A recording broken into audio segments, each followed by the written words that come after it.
Assalamualaikum warahmatullahi wabarakatuh. Selamat pagi. Untuk mata pelajaran Pendidikan Pancasila dan Kewarganegaraan di pertemuan yang kedua ini, masih membahas materi yang sama dengan minggu lalu, yaitu nilai-nilai Pancasila dalam kerangka praktik penyelenggaraan pemerintahan negara. Sebelum saya masuk ke materi, bagaimana kabar kalian hari ini? Saya harap kalian dalam keadaan sehat dan bersemangat untuk mengikuti pembelajaran secara daring yang kedua ini.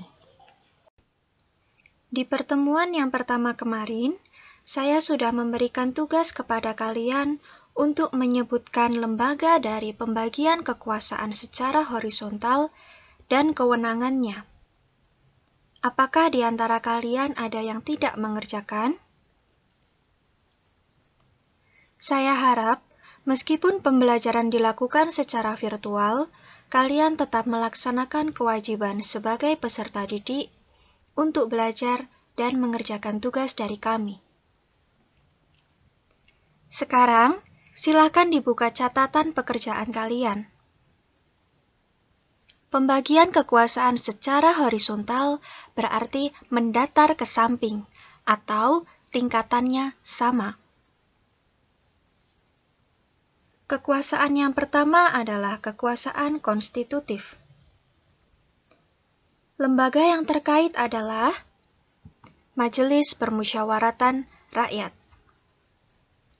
Kewenangannya untuk mengubah dan menetapkan undang-undang dasar.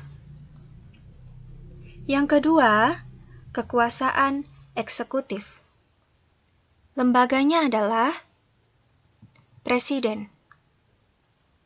Memiliki kewenangan untuk menjalankan undang-undang dan menyelenggarakan pemerintahan negara.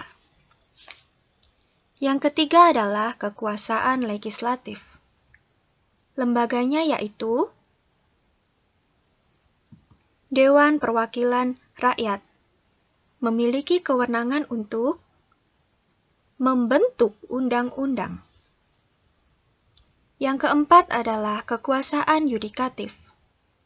Lembaganya yaitu Mahkamah Agung dan Mahkamah Konstitusi. Memiliki kewenangan untuk menyelenggarakan peradilan guna menegakkan hukum dan keadilan. Yang kelima adalah kekuasaan eksaminatif atau kekuasaan inspektif. Lembaganya yaitu Badan Pemeriksa Keuangan. Kekuasaannya adalah untuk penyelenggaraan pemeriksaan atas pengelolaan dan tanggung jawab tentang keuangan negara. Dan yang terakhir adalah kekuasaan moneter. Lembaganya yaitu Bank Indonesia atau Bank Sentral. Memiliki kewenangan untuk menetapkan dan melaksanakan kebijakan moneter, mengatur dan menjaga kelancaran sistem pembayaran, serta memelihara kestabilan nilai rupiah. Sampai di sini bisa dipahami tentang pembagian kekuasaan secara horizontal. Selanjutnya adalah pembagian kekuasaan secara vertikal. Maksudnya, pembagian kekuasaan berdasarkan tingkatannya, yaitu pembagian kekuasaan antara beberapa tingkatan pemerintahan. Vertikal berarti bertingkat atau berjenjang. Harus ada pemerintahan yang ada di atasnya dan yang ada di bawahnya. Pembagian kekuasaan secara vertikal dibagi menjadi dua, yaitu pemerintahan pusat dan pemerintahan daerah. Pemerintahan daerah terdiri dari pemerintahan provinsi, pemerintahan kabupaten, dan kota. Diatur dalam Pasal 18 Ayat 1 Undang-Undang Dasar Negara Republik Indonesia tahun 1945 yang menyatakan bahwa Negara Kesatuan Republik Indonesia dibagi atas daerah-daerah provinsi dan daerah provinsi itu dibagi atas daerah kabupaten dan kota yang tiap-tiap provinsi, kabupaten, dan kota mempunyai pemerintahan daerah yang diatur dengan undang-undang. Berdasarkan ketentuan tersebut, pembagian kekuasaan secara vertikal di negara Indonesia berlangsung antara pemerintahan pusat dan pemerintahan daerah, yaitu pemerintahan provinsi dan pemerintahan kabupaten dan kota. Hubungan antara pemerintahan provinsi dan pemerintahan kabupaten kota terjalin dengan koordinasi. Sedangkan pembinaan dan pengawasannya dilakukan oleh pemerintahan pusat. Subbab yang B tentang kedudukan dan fungsi Kementerian Negara Republik Indonesia dan lembaga pemerintah non-kementerian. Indonesia menganut sistem pemerintahan presidensil yang menjadikan presiden memiliki kedudukan sebagai kepala negara sekaligus kepala pemerintahan. Dengan demikian, seorang presiden tidak mungkin mengerjakan pekerjaannya sendiri. Dalam melaksanakan tugasnya, Presiden Republik Indonesia dibantu oleh seorang wakil yang dipilih bersamaan dengannya melalui pemilihan umum. Selain itu, Presiden Republik Indonesia juga membentuk beberapa kementerian negara yang dipimpin oleh Menteri Negara. Menteri Negara diangkat dan diberhentikan oleh Presiden sesuai dengan kewenangannya yang diatur dalam Pasal 17 Undang-Undang Dasar Negara Republik Indonesia tahun 1945 yang menyatakan bahwa Ayat 1. Presiden dibantu oleh Menteri-Menteri Negara. Ayat 2. Menteri-menteri itu diangkat dan diberhentikan oleh Presiden. Ayat 3. Setiap menteri membidangi urusan tertentu dalam pemerintahan. Ayat 4. Pembentukan, pengubahan, dan pembubaran kementerian negara diatur dalam undang-undang. Selain itu juga dalam Peraturan Presiden Republik Indonesia Nomor 7 Tahun 2015 tentang Organisasi Kementerian Negara mengatur keseluruhan tentang Kementerian Negara, seperti kedudukan, tugas pokok, fungsi, susunan organisasi, pembentukan, pengubahan, dan yang lain sebagainya. Kementerian Negara Republik Indonesia memiliki tugas dan bertanggung jawab kepada Presiden, yaitu yang pertama adalah penyelenggaraan, perumusan, penetapan, dan pelaksanaan kebijakan. Yang dimaksud dengan kebijakan adalah peraturan.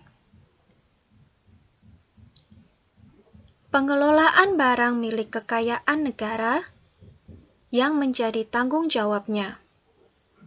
Pengawasan atas pelaksanaan tugas di bidangnya dan pelaksanaan kegiatan teknis dari pusat sampai ke daerah.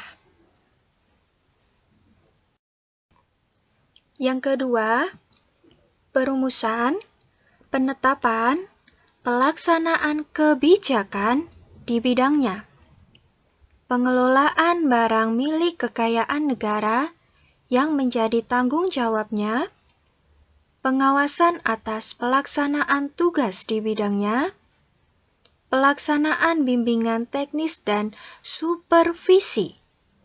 Maksudnya adalah pengawasan atas pelaksanaan urusan kementerian di daerah dan pelaksanaan kegiatan teknis yang berskala nasional.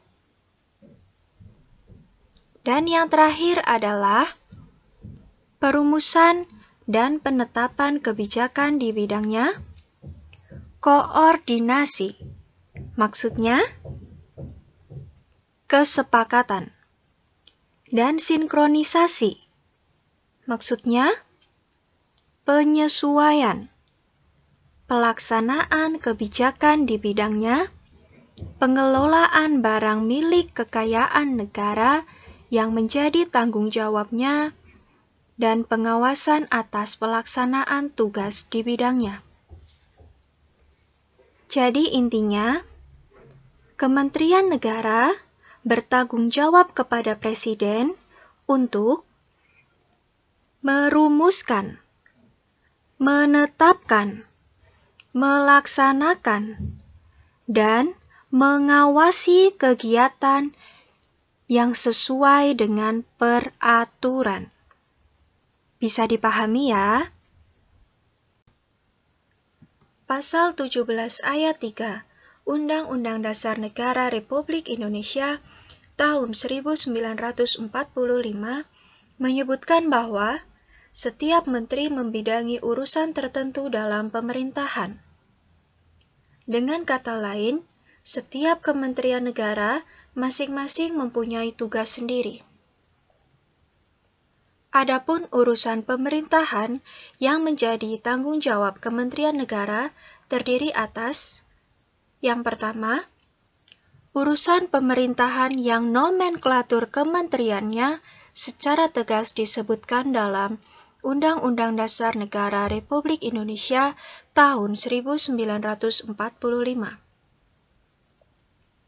Yang dimaksud dengan nomenklatur adalah penamaan kementerian. Yang kedua, urusan pemerintahan yang ruang lingkupnya disebutkan dalam Undang-Undang Dasar Negara Republik Indonesia tahun 1945. Yang ketiga, urusan pemerintahan dalam rangka penajaman, koordinasi, dan sinkronisasi program pemerintah. Kalian tentunya sudah memahami bahwa setiap kementerian bertugas membidangi urusan tertentu dalam pemerintahan. Dengan demikian, jumlah kementerian negara dibentuk cukup banyak. Hal ini dikarenakan urusan pemerintahan pun jumlahnya sangat banyak dan beragam.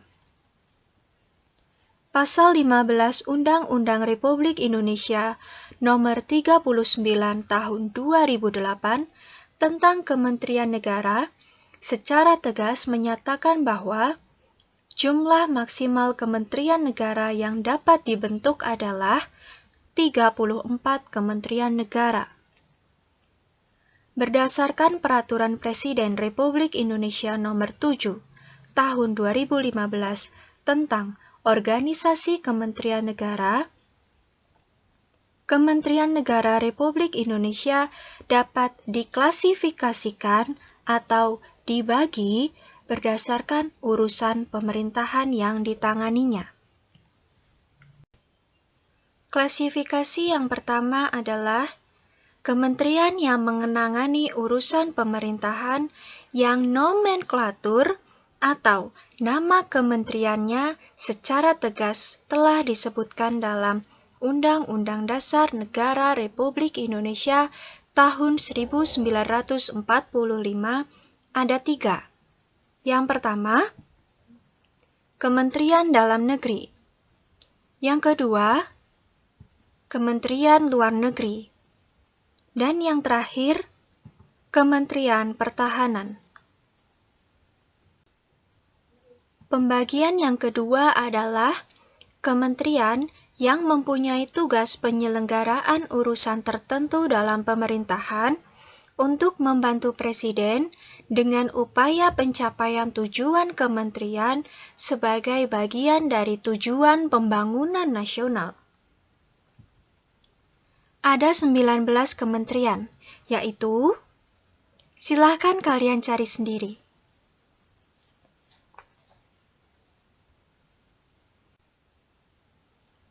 Dan pembagian yang ketiga adalah kementerian yang mempunyai tugas penyelenggaraan urusan tertentu dalam pemerintahan untuk membantu Presiden dalam menyelenggarakan pemerintahan negara serta menjalankan fungsi perumusan dan penetapan kebijakan di bidangnya, pengelolaan barang milik dan kekayaan negara yang menjadi tanggung jawab dan pengawasan atas pelaksanaan tugas di bidangnya. Ada 8 kementerian, yaitu, silahkan kalian cari sendiri.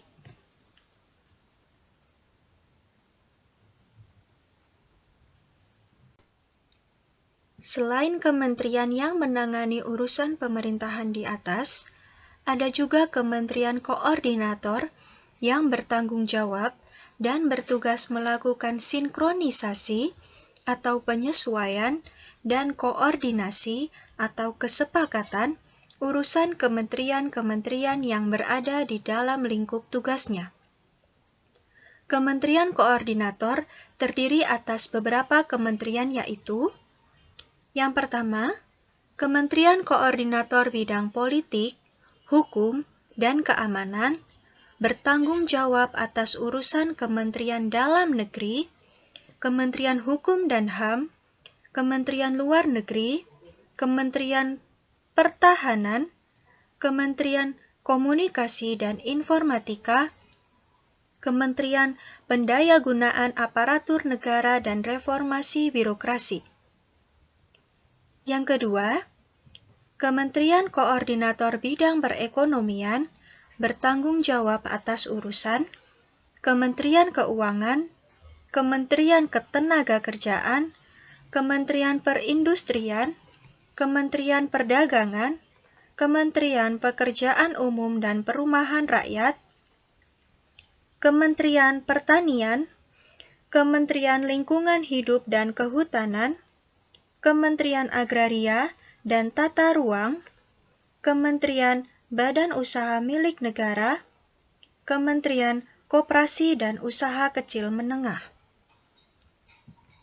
Yang ketiga, Kementerian Koordinator Bidang Pembangunan Manusia dan Kebudayaan bertanggung jawab atas urusan Kementerian Agama, Kementerian Pendidikan dan Kebudayaan, Kementerian Riset, Teknologi, dan Pendidikan Tinggi, Kementerian Kesehatan, Kementerian Sosial, Kementerian Desa, Pembangunan Daerah Tertinggal, dan Transmigrasi, Kementerian Pemberdayaan Perempuan dan Perlindungan Anak, dan Kementerian Pemuda dan Olahraga.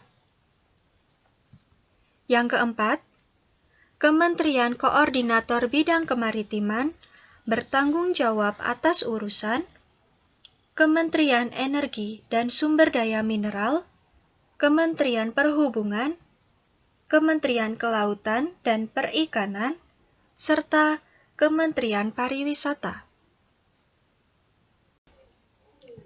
Tidak hanya memiliki kementerian negara, Republik Indonesia juga ternyata mempunyai lembaga pemerintah non-kementerian. Lembaga pemerintah non-kementerian merupakan lembaga negara yang dibentuk untuk membantu Presiden dalam melaksanakan tugas pemerintahan tertentu. Lembaga pemerintah non-kementerian berada di bawah Presiden dan bertanggung jawab langsung kepada Presiden melalui menteri. Diatur dalam Keputusan Presiden Republik Indonesia Nomor 103 Tahun 2001 tentang kedudukan, tugas, fungsi, kewenangan, susunan, organisasi, dan tata kerja lembaga pemerintah non-kementerian. Ada 31 daftar lembaga pemerintah non-kementerian, yaitu, silakan kalian cari sendiri-sendiri. Saya mengingatkan, sudah ada 2 tugas di slide sebelumnya. Yang pertama yaitu menyebutkan 19 kementerian yang mempunyai tugas penyelenggaraan urusan tertentu dalam pemerintahan untuk membantu Presiden dengan upaya pencapaian tujuan kementerian sebagai bagian dari tujuan pembangunan nasional. Yang kedua, menyebutkan 8 kementerian yang mempunyai tugas penyelenggaraan urusan tertentu dalam pemerintahan untuk membantu Presiden dalam menyelenggarakan pemerintahan negara serta menjalankan fungsi perumusan dan penetapan kebijakan di bidangnya. Pengelolaan barang milik kekayaan negara yang menjadi tanggung jawab dan pengawasan atas pelaksanaan tugas di bidangnya. Silakan ditulis di buku tulis kalian masing-masing. Sekian yang dapat saya sampaikan hari ini. Semoga bermanfaat. Jangan lupa dengan tugasnya, dan saya yakin kalian pasti bisa memahami apa yang saya sampaikan hari ini. Sampai jumpa minggu depan. Terima kasih dan wassalamualaikum warahmatullahi wabarakatuh.